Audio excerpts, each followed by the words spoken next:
This is the Late Round Podcast with your host, JJ Zacharisa.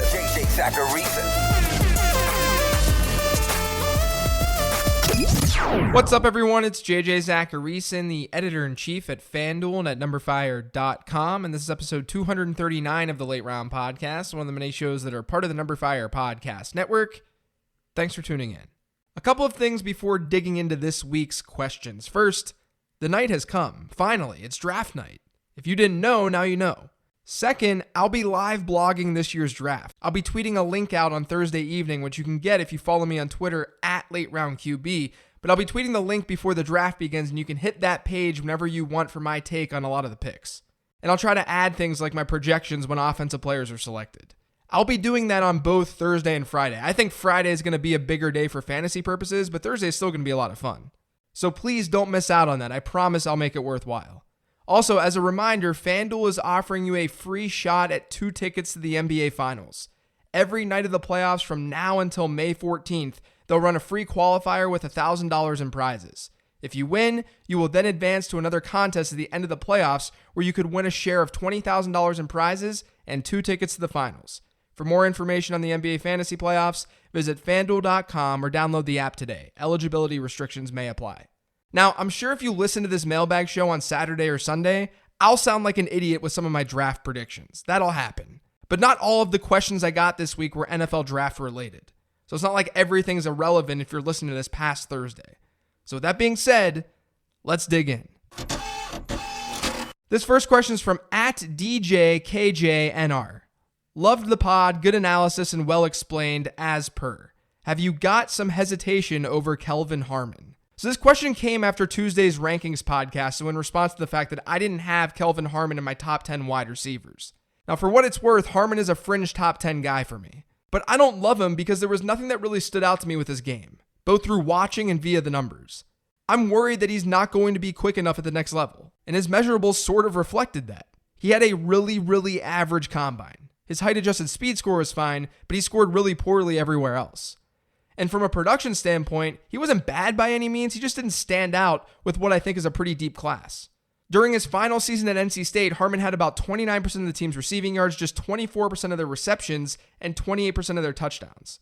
Now, the positive is that his sophomore year had really good production. That's why I really considered putting him in my top 10. And I think there's a chance that he ends up there when this draft is over and we see his draft equity and landing spot. So I don't hate Kelvin Harmon at all. I think he has an opportunity to be pretty good in the NFL. I just may not like him as much as others do in the industry pre-draft. This next question is an email from Mike. It says, is it better to own third down backs on bad teams since they're on a team that is usually behind in scoring? So to be honest, Mike, it's not really that optimal to have third down backs in your fantasy rosters in general. You need more from the position than just that. Like, let's just use last year as our example. If you look at the top running backs and targets, so we'll look at the top 15 or players with about 60 or more targets. The backs who weren't workhorses or every down players who were getting that much volume through the air were Tariq Cohen, Nyheim Hines, Jalen Richard, TJ Yeldon, Theo Riddick, Kenyon Drake, and Dion Lewis. You can even go to the next one with Duke Johnson. Of those players, Tariq Cohen was really the only reliable fantasy asset. Like, as many catches as Jalen Richard had last year, he still just had 2 top 20 performances. Nyheim Hines had 4, but a couple of them were completely unpredictable. And Yeldon's relevant weeks came because he was seeing more work on the ground. And Kenyon Drake had weekly upside, but he was also unpredictable. And Dion Lewis, Duke Johnson, and Theo Riddick were obnoxious to actually start last year too. They rarely had foreseeable production. Now, all of those guys did come from bad offenses for the most part. Without doing a study on it and just by going by intuition, to answer your question, yes, I would say that if you're targeting a third down back, it's not a terrible idea to get one on a bad team without a lot of pass catching options. Jalen Richard is a great example of that. Or at least Jalen Richard from 2018. But number one, we won't always know who those bad teams are. And number two, even when these guys are seeing a ton of volume through the air in PPR formats, they're more filler players than actual game changers. Because a lot of times they don't come with many touchdowns.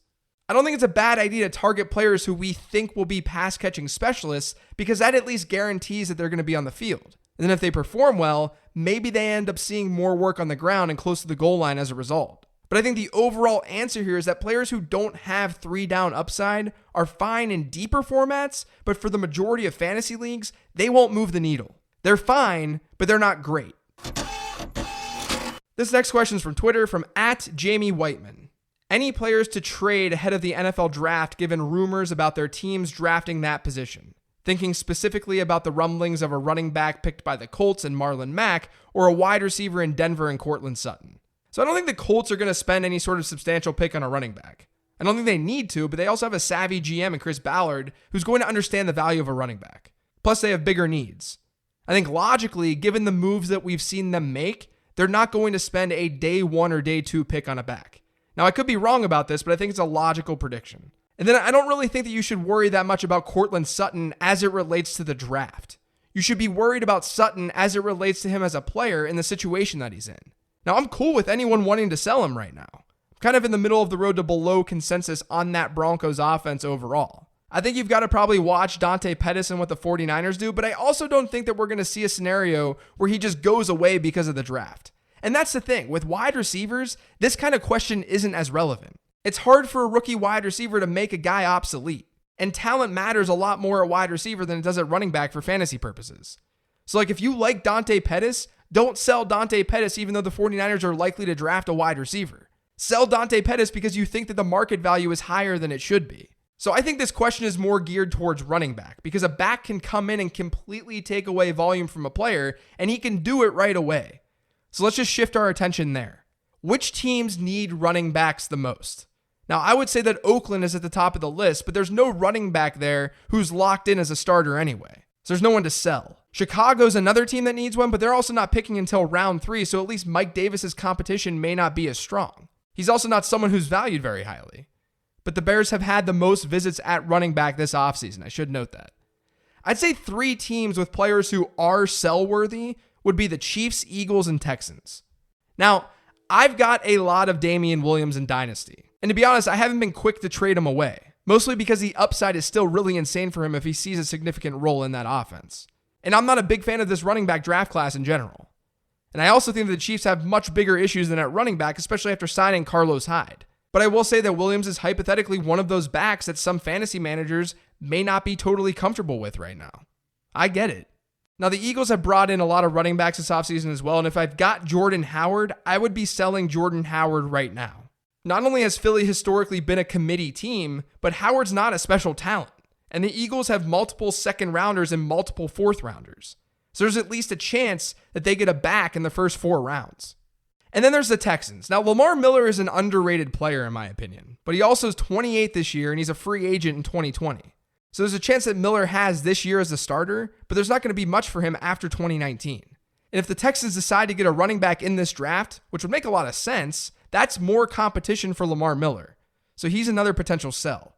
Now, I tend to ride the notion that we overstate what these rookies will do to veterans across the league. We know there are only going to be a handful of guys who actually pan out in this draft and become super relevant in fantasy.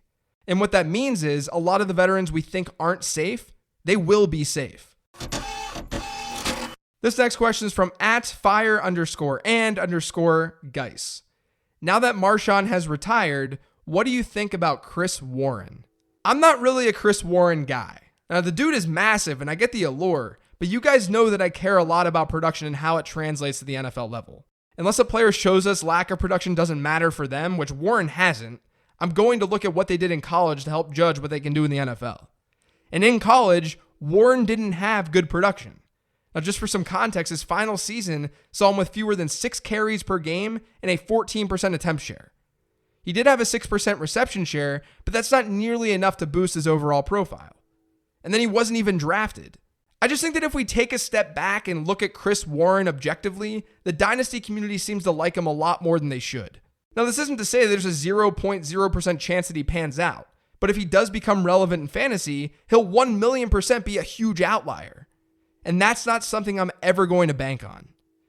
Is he a fine flyer? Sure. He's in a backfield that has no clear-cut starter right now, though I'm guessing that changes through the draft. But he's in a backfield that doesn't have anything close to a stud, so sure, he's a flyer. But he's not someone who has a high chance of succeeding in the NFL given his profile. And I can think of a lot of other flyers I'd rather have than Chris Warren. This next question is from @JoshWarwick. How much does a team like the Vikings drafting non-fantasy positions affect the fantasy positions? I.e., if the Vikings were to draft O-line, would that bump up Cook and Cousins? In situations like this, my feelings are to not overthink it. If the Vikings grab an offensive lineman in the draft, we don't know if that lineman is truly an upgrade or not. I think we could say that it's likely to be an upgrade, and maybe you feel more confident in drafting Cousins or Cook, but it really shouldn't move the needle that much. And honestly, this reminds me of the Khalil Mack trade last year. There were people who became higher on Jordan Howard last season because of that trade, since the Bears were likely to play in more positive game scripts. Like, I get the logic, but it's such a stretch to pinpoint that single thing to Jordan Howard's stat line. There are so many things that are more important than that, and we don't even know if that thing is even important at all. Now, I get that an offensive lineman is more closely tied to a running back and a quarterback's play, but in the end, it's not always worth complicating things. Because usually, when we do that, we overstate the impact. We'll bump up Dalvin Cook way too much. We'll say Kirk Cousins has a higher ceiling than he actually does. And that's a subjective way to play fantasy football. So do these picks matter? Yeah, of course they matter. They can make an impact. But don't lose sight of fantasy football's basics, like the fact that volume drives the game first and foremost. This next question is from @DavisMatic. How much does your model weight round versus pick used in terms of future equity, i.e., how big of a difference between pick 50 and pick 100 for projecting? Yeah, so everything inputted is by overall pick and not by round. But it's also not linear. As in, a running back getting drafted 10th overall versus a running back getting drafted 40th overall is much more significant than a running back getting drafted 130th overall versus one getting drafted 160th overall. Now, the difference in both of those scenarios is 30 picks. But we know through looking at historical trends and how running backs produce in fantasy that those 30 picks aren't equal. And I have found that draft equity matters more at running back than at wide receiver. I don't think that's all that surprising, though. When you think about it, running backs gain value in fantasy by simply seeing the field. If a team spends a high pick on one of those running backs, they're going to throw them on the field. And that produces fantasy points. Receivers need to beat defenders and create separation to see that volume. That's why targets is a talent statistic. So talent matters more. Situation still matters, but talent is a bigger deal than at running back. So it's just not as shocking when a 3rd or 4th round wide receiver becomes something. I mean, just as a really bare bones example, you can look at the top 10 wide receivers in points per game last year and see this. Only DeAndre Hopkins, Julio Jones, and Mike Evans among the top 10 were first round picks. At running back, we had Todd Gurley, Saquon Barkley, Christian McCaffrey, Ezekiel Elliott, and Melvin Gordon as first rounders in the top 10 at the position. And what's crazy is that not only is that more than at wide receiver, but over the last 5 years, we've only had 8 first-round running back picks. 20 of them have been wide receivers. So the sample of wideouts drafted in the first is a lot larger, but the hit rate from a fantasy perspective is insane at running back. That's because of what I talked about with seeing the field. But also the position is easier to evaluate. But that ties into this question because the running back model will weigh draft costs more than the wide receiver one. So it's not just one singular trend for all positions, but it's by overall pick, it's weighed differently by position, and the gap in draft selection isn't looked at the same way. This next question is from @DominateFF. What is the ceiling for Devin Funchess in 2019? Yeah, the Colts didn't have a second wide receiver throughout 2018, or at least one that was reliable, and they still finished 15th in fantasy scoring at the position. So fantasy points are there to be had in that offense. From a projection standpoint, Funchess came out with 83 targets, 49 receptions, 592 yards, and 4 to 5 touchdowns. That type of projection is basically just a player who sits on your bench. He's like a wide receiver 5.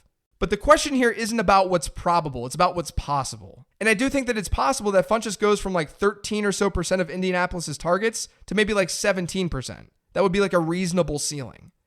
If that were to happen, he'd be closer to 65 receptions, 775 yards, and 6 to 7 touchdowns.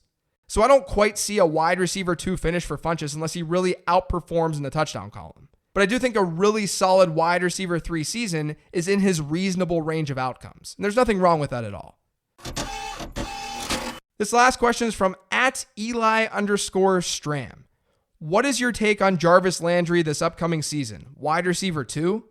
So to me, Landry took a pretty big hit when OBJ was traded to Cleveland. There's zero chance that he sees the kind of volume that he saw last year in that offense. In relevant fantasy weeks last year, Landry saw about 26% of the team's attempts. But when Hugh Jackson was fired through the end of the season, Landry's target share fell to under 21%. There was a pretty big difference there. Now OBJ is in the mix. We know that they have weapons both out of the backfield and at tight end as well. That all comes together in making Landry a not so attractive fantasy asset here in 2019. at least when compared to how so many people are viewing him.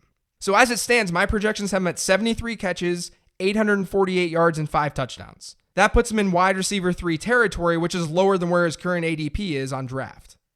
That's going to do it for today's show, though. Thanks to all of you guys for listening. If you've yet to subscribe to the Late Round Podcast, make sure you are by searching for it on iTunes, Google Play, SoundCloud, TuneIn, Stitcher, and Spotify. And as always, you can follow me on Twitter at LateRoundQB. Don't forget to be on the lookout for a link to the live blog for the draft. Thanks, everyone. Enjoy the draft.